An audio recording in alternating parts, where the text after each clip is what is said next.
j'accueille Colline Cardy pour les conclusions de cette journée d'études. Tu es maîtresse de conférences en sociologie à l'université Paris 8.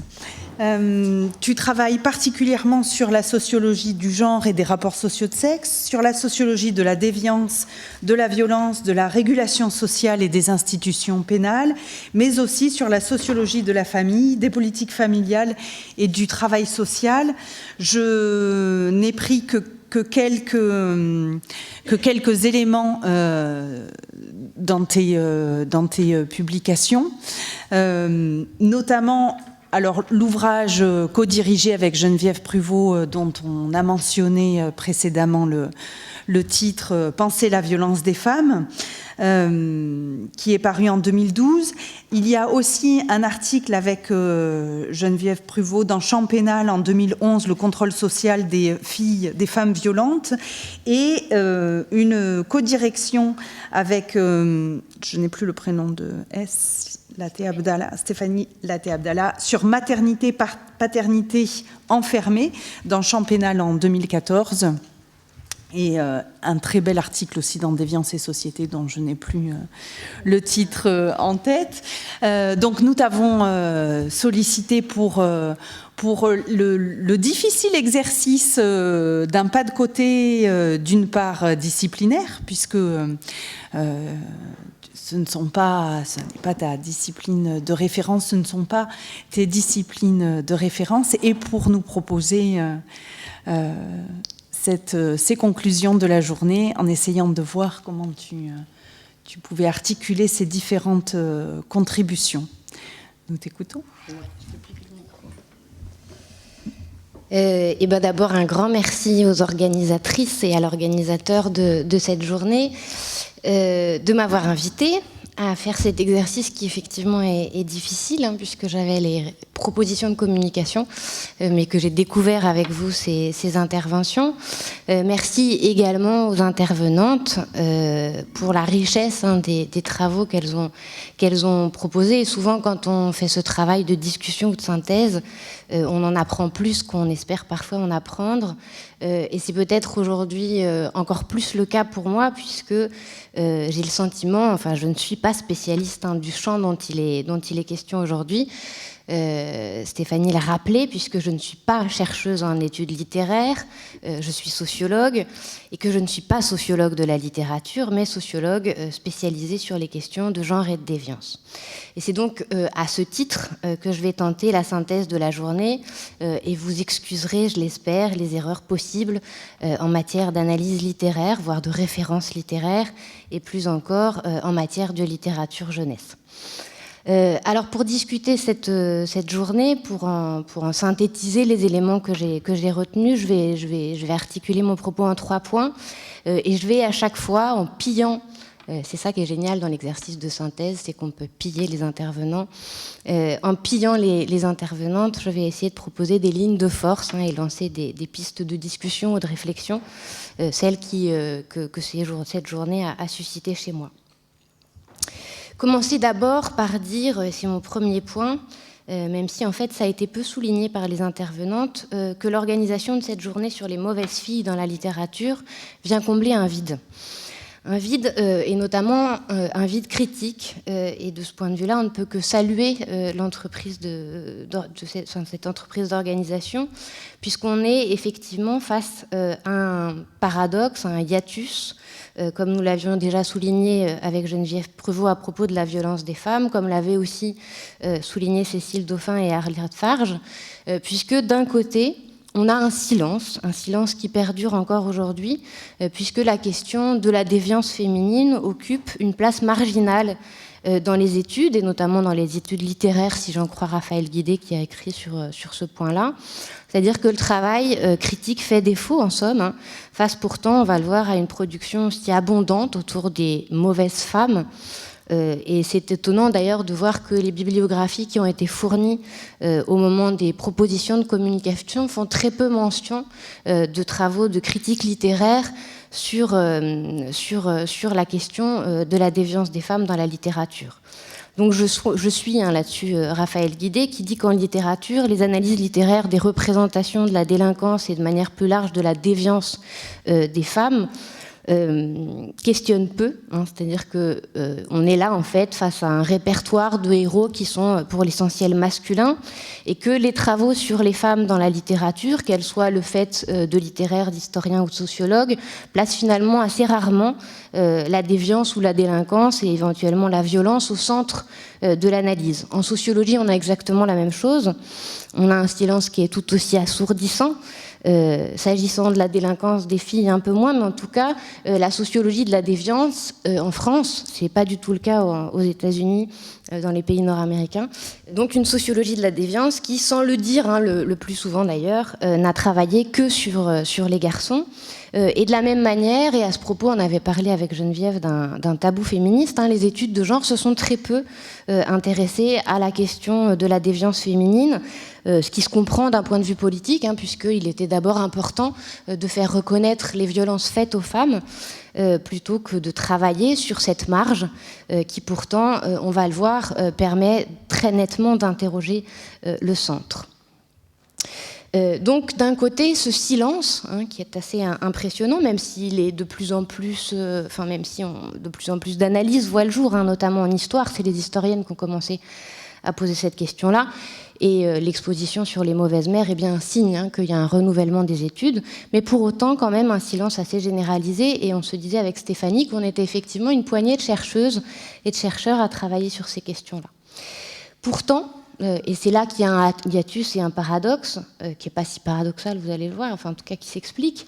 La déviance des femmes, hein, et notamment la violence des femmes, pour ce que j'en connais, est surreprésentée dans les imaginaires collectifs, et notamment dans la littérature générale. Si on n'étend plus largement pas là à la littérature jeunesse, mais aux mauvaises femmes de Mehdi à Lady Macbeth, hein, des ogresses aux sorcières, des femmes fatales aux mères vengeresses, des prostituées aux jeunes filles, perdues du double féminin maléfique à l'hystérique, de la criminelle à la mère infanticide, des lécheuses de guillotine au virago, finalement la figure de la femme déviante, hein, de la mauvaise femme, traverse à sa façon, souvent de manière assez spectaculaire, tous les genres et toutes les époques de la littérature, avec cette question, quand on est sociologue, hein, finalement, qui est-ce qui a intérêt à mettre ainsi en scène et en mots ces femmes monstrueuses ?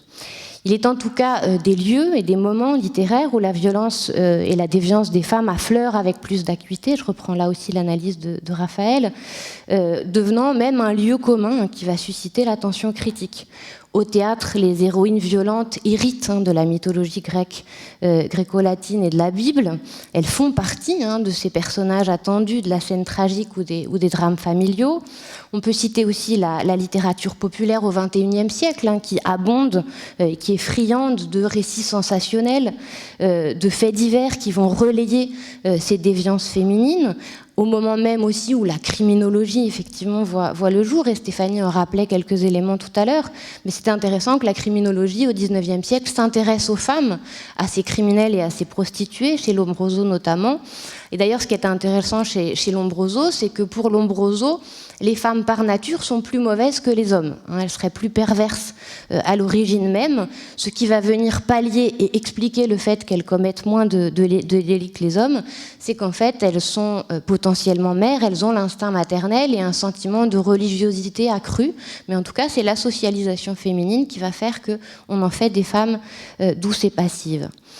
Enfin, évidemment, de façon plus contemporaine, on peut citer la littérature de genre, pas le genre ici qui nous intéresse, mais le genre au sens littéraire du terme, avec des femmes déviantes dans les romans policiers, dans les romans gothiques, dans les récits fantastiques, où on va trouver des zombies, des vampires, des criminels ou des justicières, et il en a été question tout à l'heure.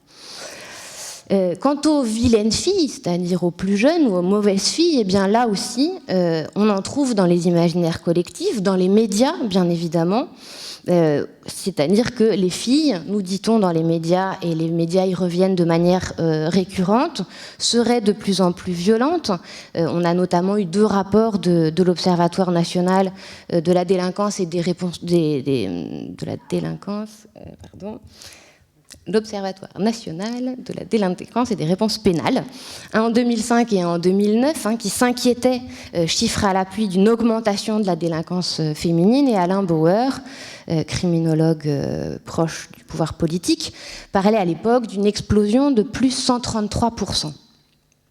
Alors en tant que sociologue, je ne reviendrai pas sur la manière dont il faut prendre ces chiffres. En tout cas, cette augmentation est à relativiser très largement, mais surtout ce qu'on voit, Stéphanie Le Ruby l'avait montré dans les années 80, enfin pour les années 90 à propos de ce gang de filles de Toulon, mais en fait ce qu'on voit, c'est que, je reprends là l'expression de David Niget qui est historien, c'est que cette panique morale qui entoure la supposée nouvelle délinquance des filles, notamment dans l'espace public, est en fait récurrente dans les médias.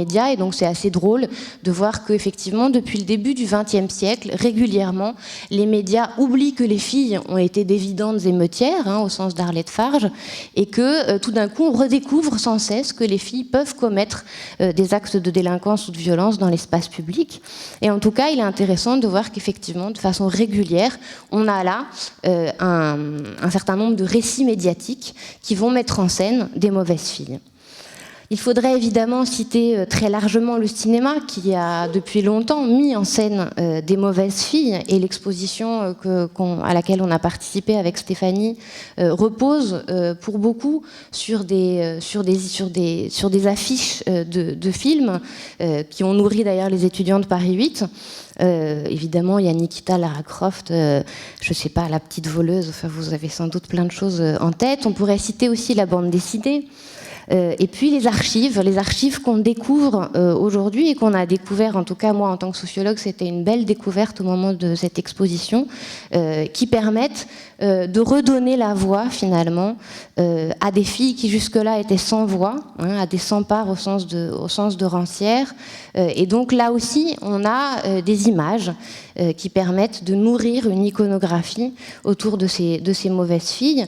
Et tout au long de la journée, je me suis dit, mais qu'en est-il de la littérature jeunesse ? C'est-à-dire qu'il me semble qu'une historicisation reste à faire.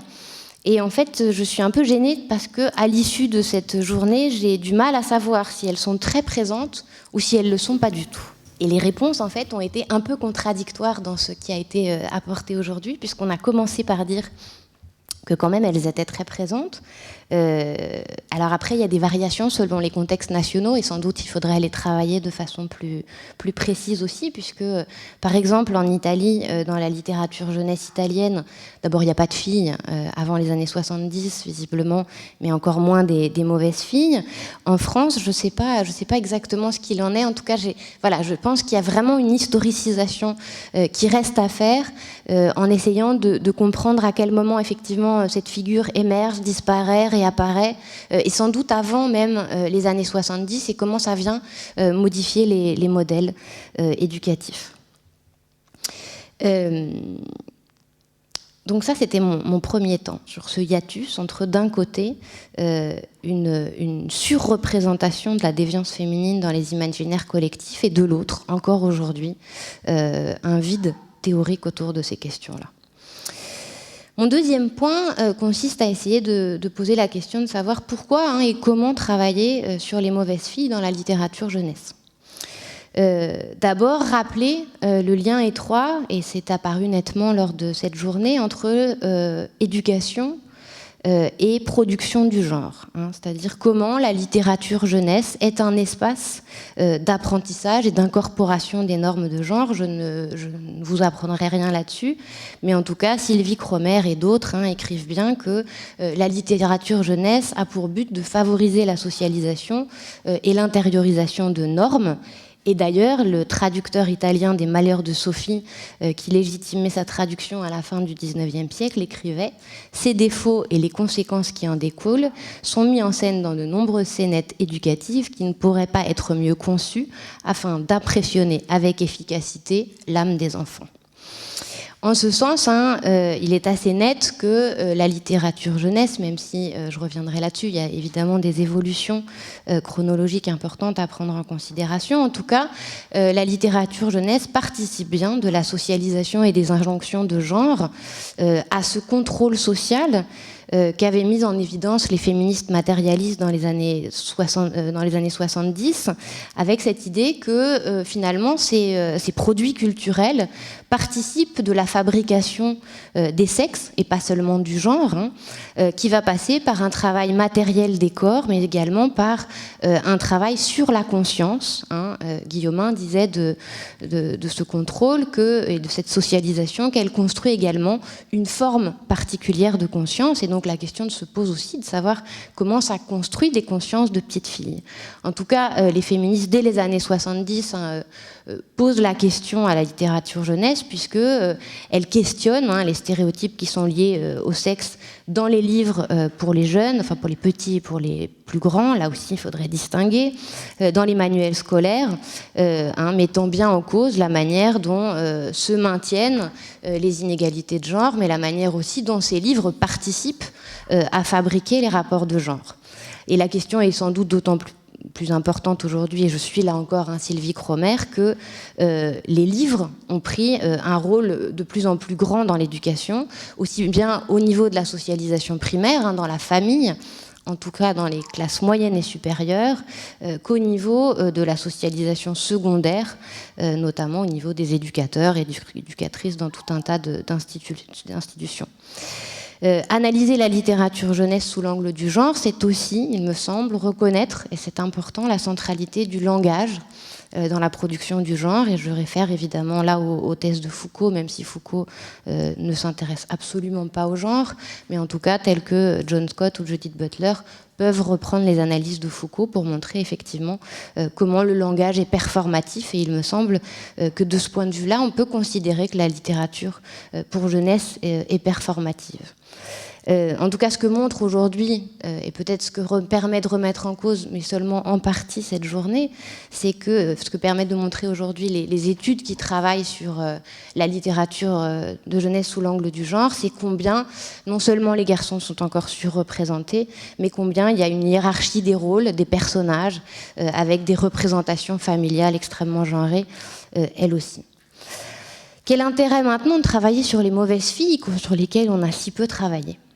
Bien, il me semble que cette littérature jeunesse, elle permet de comprendre comment on dessine des interdits, des possibles, et au regard de quelles normes on dessine ces interdits et ces possibles pour les jeunes filles. Finalement, on a là un miroir grossissant qui permet d'analyser les questions de normes et de déviance, avec cette idée qu'il n'y a pas de déviance en soi ou de mauvaise fille en soi, mais seulement au regard d'une sanction, d'une étiquette, une étiquette qui va varier selon les contextes, selon les époques, selon les interactions. La question est peut-être d'autant plus intéressante ici que, comme l'une d'entre vous le rappelait, on est face là à une forme de paradoxe, c'est-à-dire que la littérature pour jeunesse met en scène des transgressions, alors même que ces transgressions sont acceptées par les acteurs officiels, et qu'on peut se demander effectivement comment on met en scène des filles fourvoyées pour mieux éduquer les filles d'un côté, les garçons de l'autre. En tout cas, on a là effectivement un miroir grossissant qui permet de comprendre comment on fabrique une morale sexuée. En même temps que cette littérature jeunesse, elle permet de saisir l'évolution dans les modèles, et le genre n'est pas fixe. Moi, je parle du genre comme d'un rapport, mais en tout cas, un rapport social qui va croiser d'autres rapports sociaux. Mais en tout cas, ce qui est intéressant, c'est d'essayer de penser, et c'est difficile, il y a des lignes qui se sont dessinées aujourd'hui, mais c'est pas non plus si net.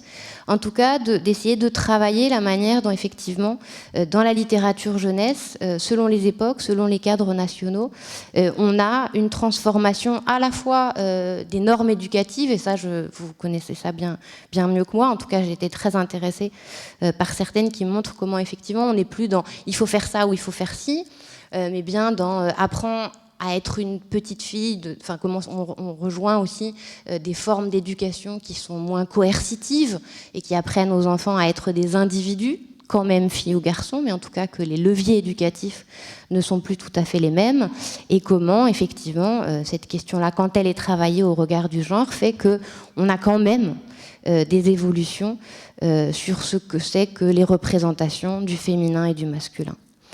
Et puis le dernier point qui fait tout l'intérêt, il me semble, de travailler sur cette figure de la mauvaise fille, c'est la manière dont finalement travailler sur ou lire les mauvaises filles, ça permet, au sens d'Albert Stamm, d'exciter le système.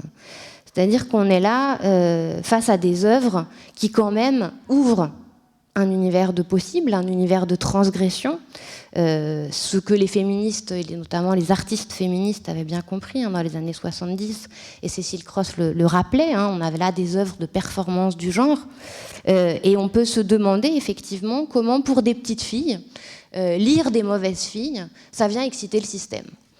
Ça vient ouvrir un champ des possibles un peu différent, en ayant accès à d'autres formes de pouvoir qui ne leur sont pas pour autant réservées. On peut se demander, par exemple, comment Lisbeth Salander, dans Millennium, s'est nourrie de Fifi Brindacier, puisque c'est de ce nom-là dont elle est ensuite affublée.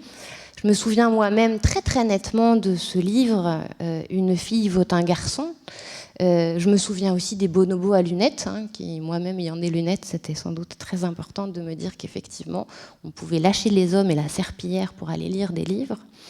Je me souviens aussi de Pef et de son monstre poilu, de cette petite fille qui ose s'aventurer dans la forêt et qui ose défier ce monstre tout poilu et tout affreux qu'il est, et qui, avec ses mots, fait exploser le monstre.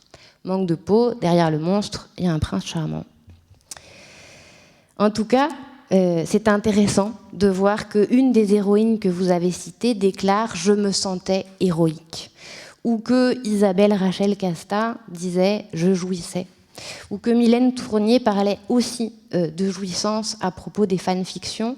Et il me semble effectivement qu'il y a là quelque chose à interroger, qui est comment on reçoit ces modèles féminins quand on est une femme. Se pose ensuite la question de savoir comment on travaille sur ces mauvaises filles, quels outils finalement on a à disposition. Il y a des choses qui se sont dessinées pendant cette journée. La sociologie offre aussi des outils. Il me semble que les choses ne sont pas antinomiques. Alors il y a évidemment une manière d'interroger les rôles de sexe, d'interroger le genre tel qu'il a été défini au départ, c'est-à-dire dans une opposition à un sexe qui serait social. Pour ma part, je pense que le sexe lui-même est social, mais un sexe biologique. Il me semble que le sexe lui-même est social, qu'il est défini au départ par l'état civil. Quoi qu'il en soit, c'est travailler sur ces rôles de sexe. Travailler sur ces rôles de sexe, c'est travailler sur les personnages, sur ce qui les caractérise, sur la place qu'ils ont dans la littérature. C'est aussi travailler la trame narrative, les topoi et les horizons d'attente, mais aussi sur les récits qui fabriquent des causalités. Et je trouve que c'est intéressant parce que, en fait, la déviance féminine, elle oblige sans cesse à se demander pourquoi les filles transgressent. C'est-à-dire que les garçons, on se pose assez peu la question. Là où pour les femmes, sans cesse, il faut aller chercher l'origine de cette transgression. Et donc c'est intéressant d'essayer de comprendre comment effectivement on fabrique des interprétations et des causalités dans ces récits, mais aussi effectivement travailler sur ces fins. C'est-à-dire que la mort de l'héroïne à la fin peut signer effectivement le coup de la transgression, elle peut signer aussi un retour à l'ordre. Mais ça, je laisse les littéraires être bien plus pertinentes que moi sur ces questions-là. En tout cas, on peut effectivement travailler sur le texte pour comprendre la manière dont les rôles de sexe sont produits, reproduits ou transgressés. On peut travailler aussi sur la production elle-même de la littérature. Et là, il y a eu peu de choses sur cette question-là dans cette journée. C'est pourtant, en sociologie de la littérature, c'est une question qu'on pose beaucoup, avec cette idée qu'une œuvre littéraire, c'est pas de la littérature en soi qui serait merveilleuse, etc., mais qu'il y a tout un processus matériel, économique de fabrication. Et donc, je trouve que ce serait intéressant d'essayer de s'interroger un peu sur la sociologie de ces écrivaines ou de ces écrivains qui écrivent ces mauvaises mères, ces mauvaises filles, pardon.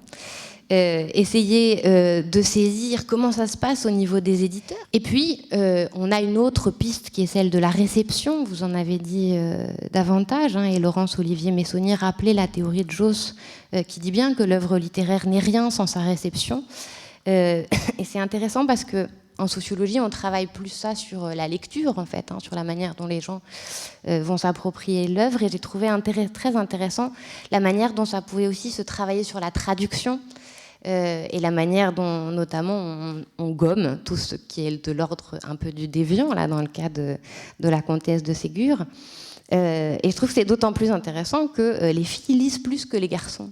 Et donc, effectivement, cette question de la réception, aussi travaillée à travers les fanfictions que je ne connaissais pas du tout, et j'ai trouvé que c'était aussi très intéressant, me paraît central aussi parce que, justement, il me semble qu'il y a une question à se poser sur ce que produisent, et je le redis, ces mauvaises filles sur des lectrices et des lecteurs.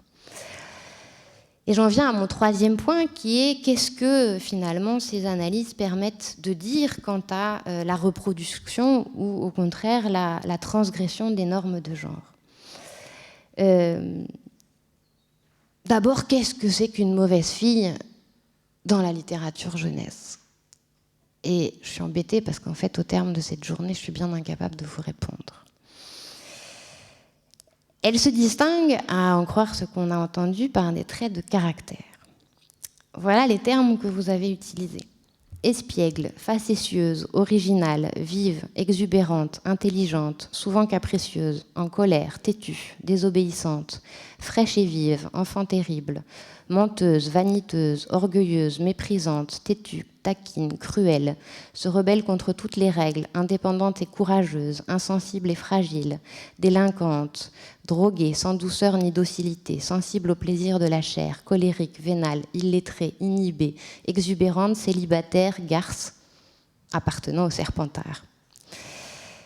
Ça pose la question de comment on construit évidemment la catégorie de ces mauvaises filles. Et il me semble que là, il reste un travail à faire.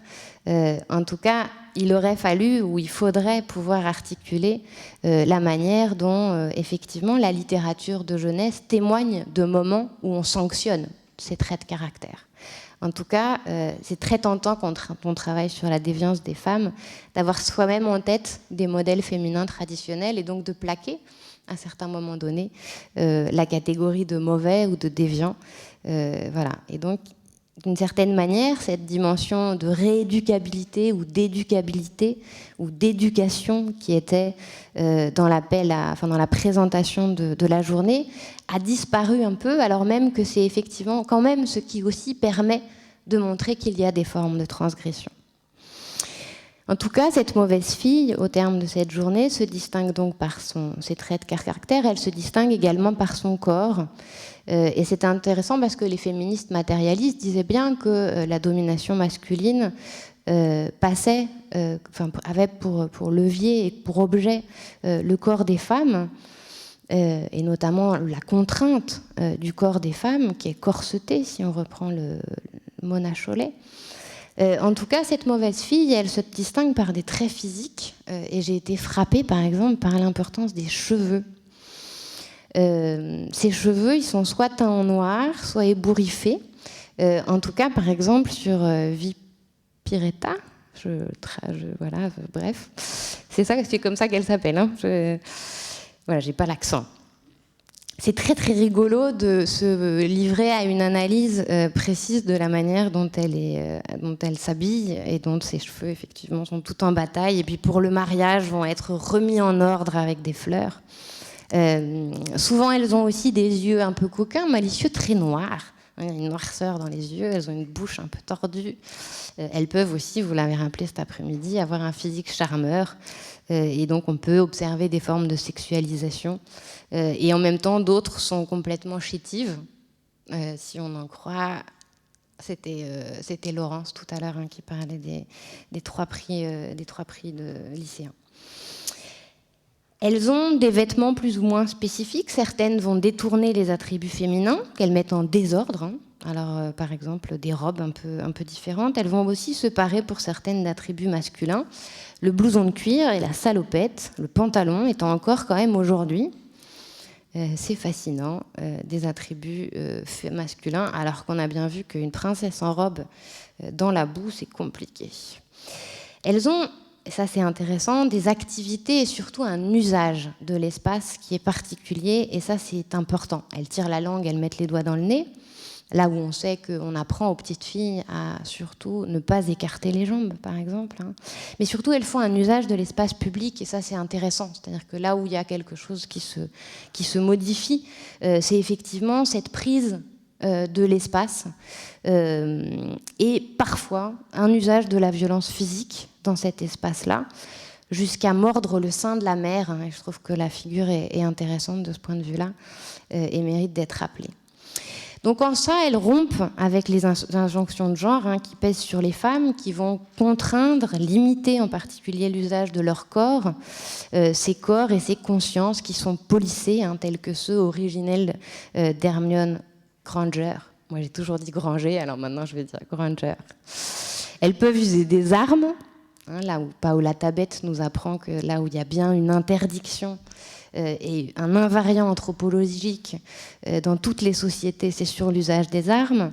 Elles peuvent user du pouvoir de violence dans l'espace public, parfois de manière collective, et elles rompent avec l'injonction encore tout à fait contemporaine à la passivité et à l'obéissance.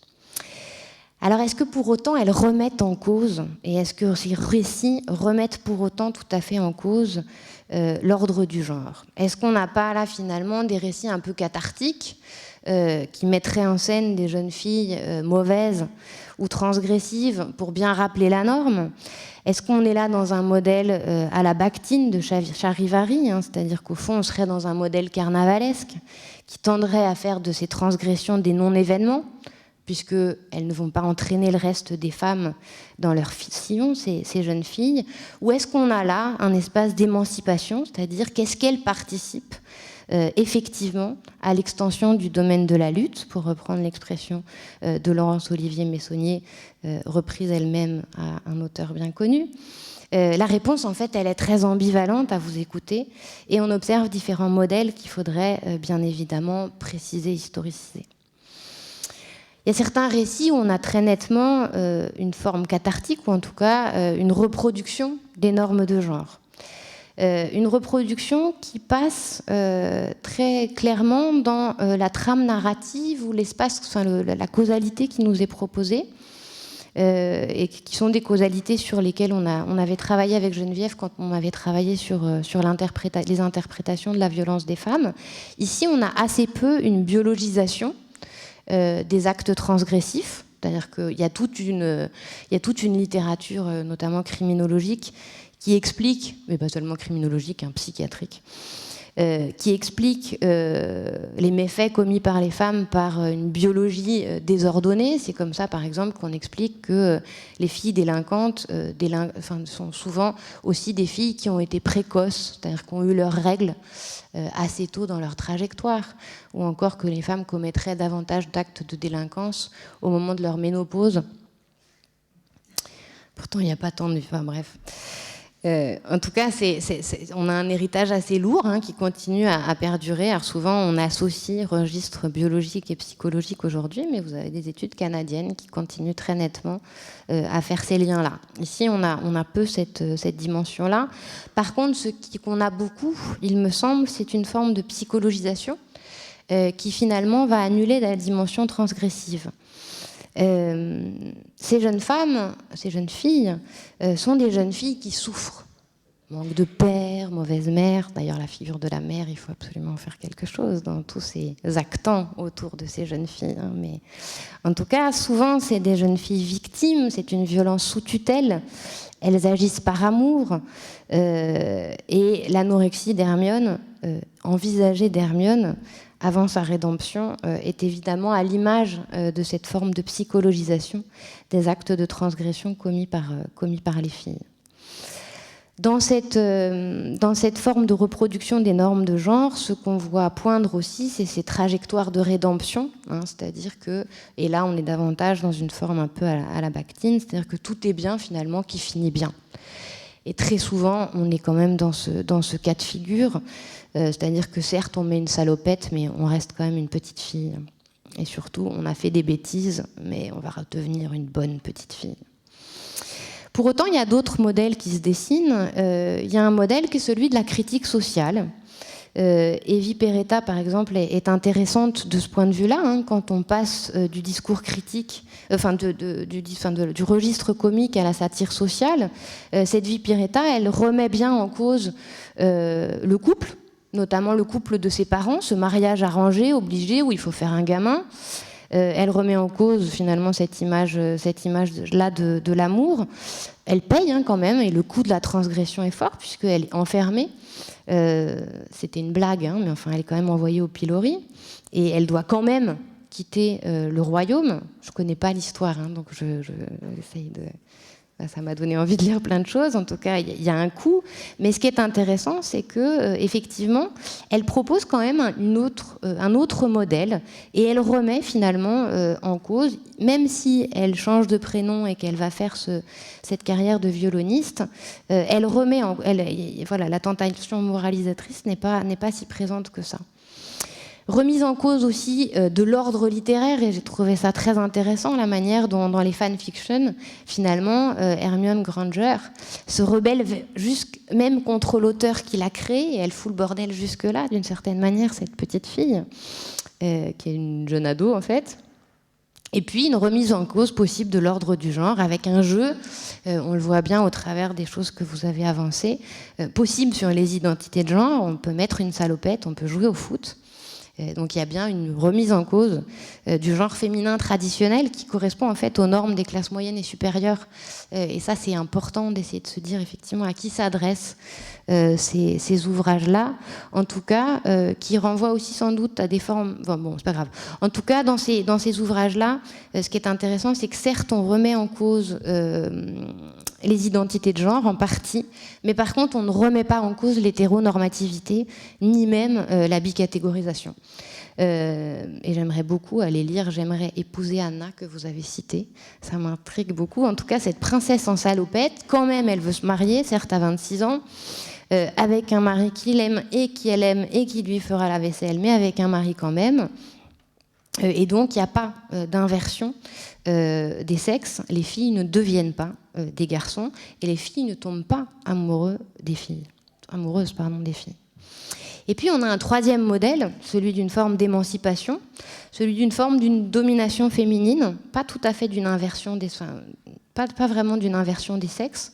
En tout cas, le lieu de l'utopie ou de la dystopie sont intéressants sur ce point, puisque, effectivement, ça vient très radicalement, de manière plus nette, permettre une forme d'émancipation féminine.